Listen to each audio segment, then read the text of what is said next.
છોકરીઓને ભણાવીને શું કામ છે? જે મિત્રો ઘણી જગ્યાએ તમને આ પ્રશ્ન જોવા મળતો હશે, સાંભળવા મળતો હશે કે છોકરીઓને ભણાવીને શું કામ છે? હવે અંતે તો ઘરનું કામ જ કરવાનું છે ને, શાક રોટલી જ કરવાના છે, કચરા પોતા જ કરવાના છે ને, તો એમાં ભણવાની શું જરૂર છે? તો એમને પણ આવડે. પણ ખરેખર દીકરીને ભણાવવાની જરૂર છે. જો દીકરી ભણેલી હશે તો ખાલી એ ઘરનું કામ નહીં કરે, પરંતુ મુશ્કેલ પરિસ્થિતિમાં ક્યારેક જો એને નોકરી કરવાની જરૂર પડશે તો એ સારી જગ્યાએ નોકરી પણ કરી શકશે અને સાથે સાથે બાળકોને પણ ભણાવી શકશે.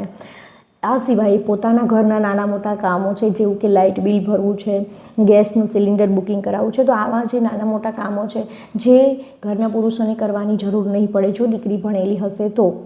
એટલે દીકરીને ભણાવવાની શું જરૂર છે? આવો ખ્યાલ મગજમાંથી કાઢી અને દીકરીને ખરેખર ભણાવવી જ જોઈએ. આવો ખ્યાલ મગજમાં લાવશો તો ખરેખર સમાજનું પણ ભલું થશે અને આપણું પણ ભલું થશે. જો વિડીયો સારો લાગે તો લાઈક કરો, કમેન્ટ કરો અને ચેનલને જરૂરથી સબસ્ક્રાઈબ